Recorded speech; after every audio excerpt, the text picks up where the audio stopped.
ఓం నమో భగవతే వాసుదేవాయ. కార్తీక మహాపురాణం 8వ అధ్యాయం. శ్రీహరి నామస్మరణానోద్యమం. వశిష్ఠుడు చెప్పినంత విని, మహానుభావ, తమరు చెప్పిన ధర్మములన్నింటినీ శ్రద్ధగా వింటిని. అందు ధర్మము బహు సూక్ష్మమైనయో, ధర్మము సులభంగా కలుగుననియో, అది నదీ స్నానం, దీపదానం, ఫలదానము, అన్నదానము, వస్త్రదానం వలన కలుగుననియు చెప్పితిరి.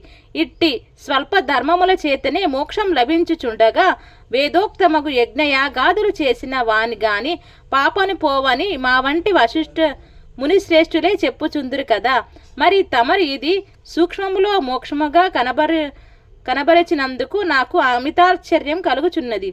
దుర్మార్గులను కొందరు సదాచారను పాటింపక వర్ణశంకరులై రౌరవాది నరక హేతులకు మహాపాపములు చేయువారు ఇంత తేలికగా మోక్షం పొందుట వజ్రపు కొండను గోటితో పెకిలించుట వంటిది కావున, దీని వర్ణమును విడమర్చి విపులీకరించి ప్రార్థించుచున్నాను అని కోరెను. అంతటా వశిష్ఠుడు వారు చిరునవ్వు నవ్వి, జనక మహారాజా, నీవు వేసిన ప్రశ్న సహేతుకమైనదే.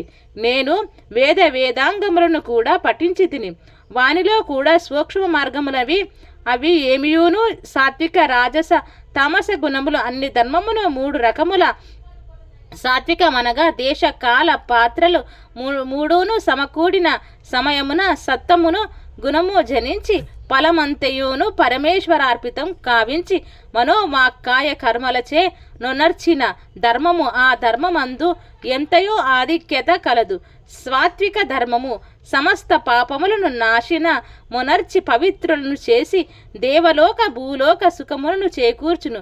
ఉదాహరణగా తామ్రవర్ణ నది సముద్రమున కలియు తావునందు స్వాతికర్తెలో ముత్యపు చిప్పలో వర్షబిందువు పడి దగదగా మెరిసి ముత్యమగును విధముగా సాత్వికత వహించి సాత్విక ధర్మమాచరించుచు గంగా, యమున, గోదావరి, కృష్ణా నదుల పుష్కరాలు మొదలగు పుణ్యకాలముల యందు దేవాలయముల యందు వేదములు పఠించి సదాచారుడై కుటుంబీకుడుగా బ్రాహ్మణులకు ఎంత స్వల్పదానము చేసినను, లేక ఆ నదీ తీరమందున్న దేవాలయంలో జప తపాదులు లోలరించిన విశేష ఫలమును పొందగలరు. రాజస ధర్మములనగా ఫలాపేక్ష కలిగి శాస్త్రోక్త విధులను విడిచి చేసిన ధర్మం. ఆ ధర్మం పునర్జన్మ హేతువై కష్ట సుఖాలు కలిగించదగదనను. తామస ధర్మమునగా శాస్త్రోక్త విధులను విడిచి దేశకాల పాత్రలు సమకూడని సమయమున డాంబికాచారణార్థం చేయు ధర్మం. ఆ ధర్మం ఫలము నీయందు దేశకాల పాత్రము సమకూడినప్పుడు తెలిసి గాని తెలియక గాని ఏ స్వల్ప ధర్మము చేసినను గొప్ప ఫలము నిచ్చును. అనగా పెద్ద కట్టెల గుట్ట చిన్న అగ్గి కణముతో భస్మమగుట, శ్రీమన్నారాయణి నామం తెలిసి గాని తెలియక గాని ఉచ్చరించిన వారు సకల పాపములు పోయి ముక్తి నొందుదురు. దానికొక ఇతిహాసం కలదు. ఆజామీలుని కథ. పూర్వకాలమందు కన్యాకుంజమున నగరమున 4 వేదములు చదివిన ఒక విప్రుడు గలడు. అతని పేరు సత్యవ్రతుడు. అతనికి సకల సద్గుణ రాశియగు హేమవతి అను భార్య కలదు. ఆ దంపతులు అన్యోన్యత ప్రేమ కలిగి అపూర్వ దంపతులని పేరు పడసిరి. వారికి చాలా కాలమునకు లేక ఒక కుమారుడు జన్మించెను. వారా బాలుని అతి గారాభముగా పెంచుచు అజామీలుడిని నామకరణం చేసిరి.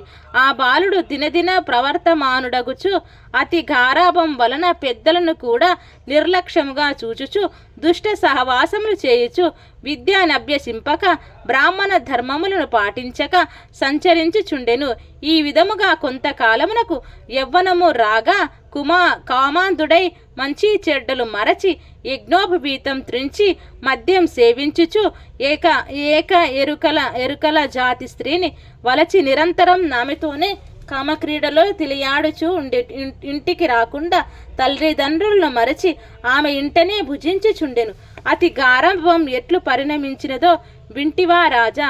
తమ బిడ్డలపై ఎంత అనురాగం ఉన్నను పైకి తెలియపరచక చిన్ననాటి నుంచి అదుపు ఆజ్ఞలతో నుంచకపోయినా ఎడల ఈ విధంగానే జరుగును. కావున అజామీలుడు కులభ్రష్టుడు కాగా వాని బంధువులు అతనిని విడిచి పెట్టిరి. అందుకు అజామీలుడు రెచ్చిపోయి వేట వలన పక్షులను జంతువులను చంపుతూ కిరాత వృత్తిలో జీవించుచుండెను. ఒక రోజున ఆ ఇద్దరు ప్రేమికులు అడవిలో వేటాడుతూ ఫలములు కోయచుండగా ఆ స్త్రీ తేనె పట్టుకై చెట్టెక్కి తేనె పట్టు తీయబోగా కొమ్మ విరిగి కింద పడి చనిపోయెను. అజామేలుడు ఆ స్త్రీ పైబడి కొంతసేపు ఏడ్చి తర్వాత ఆ అడవి అందే ఆమెను దహనం చేసి ఇంటికి వచ్చెను. ఆ ఎరుకల దానికి అంతకుముందే ఒక కుమార్తె ఉండెను. కొంతకాలమరకు ఆ బాలికకు యుక్త వయసు రాగా కామాంధకారముచే కన్ను మిన్ను గానగా అజామేలుడు ఆ బాలికను కూడా చేపట్టి ఆమెతో కూడా కామక్రీడలు తెలియాడుచుండెను. వారికి ఇద్దరు కొడుకులు కూడా కలిగిరి. ఇద్దరు పురిటిలోనే చచ్చిరి. మరలా ఆమె గర్భం ధరించి ఒక కుమారుని కానెను. వారిద్దరూ ఆ బాలునికి నారాయణ అని పేరు పెట్టి పిలుచుచు ఒక్క క్షణమైనను ఆ బాలుణ్ణి విడవక ఎక్కడున్నో వెళ్ళినా వెంట పెట్టుకొని వెళ్ళుచు నారాయణ నారాయణ అని ప్రేమతో సాకుచుండిరి. కానీ నారాయణ అని స్మరించిన ఎడల తమ పాపమును నశించి మోక్షం పొందవచ్చునని మాత్రం అతనికి తెలియకుండెను. ఇట్లు కొంతకాలం జరిగిన తరువాత అజామీలునకు శరీర పటుత్వం తగ్గి రోగగ్రస్తుడై మంచం పట్టి చావునకు సిద్ధపడి ఉండెను. ఒకనాడు భయంకరాకారంతో పాషాది ఆయుధములతో యమభటులు ప్రత్యక్షమైరి. వారిని చూసి అజామీలునకు భయం చెంది కుమారుని పైనున్న వాత్సల్యం వలన ప్రాణములు విడవలేక నారాయణ నారాయణ అనుచూనే ప్రాణములు విడిచెను. అజామీలుని నోట నారాయణ అను శబ్దం వినబడగానే యమభటులు గడగడ వనకసాగిరి. అదే వేళకు దివ్య మంగళాకారుడు శంఖచక్ర గదాధారుడు అయి శ్రీ నారాయణుడు దూతలు విమానంలో నచటికి వచ్చి ఓ యమభటులారా, వీడు మావాడు, మేము వీరిని వైకుంఠంకు తీసుకొని పోవుటకు వచ్చితిమి అని చెప్పి అజామీలుని విమానం ఎక్కించి తీసుకొని పోవుచుండగా యమదూతలు అయ్యా మీరెవ్వరు? వీడు అతి దుర్మార్గుడు, వీరిని నరకమునకు తీసుకొని పోవుటకు మేమిచ్చటికి వచ్చితిమి కాన వానిని మాకు వదులుడని కోరగా విష్ణుదూతలు ఇట్లు చెప్పదొడంగిరి.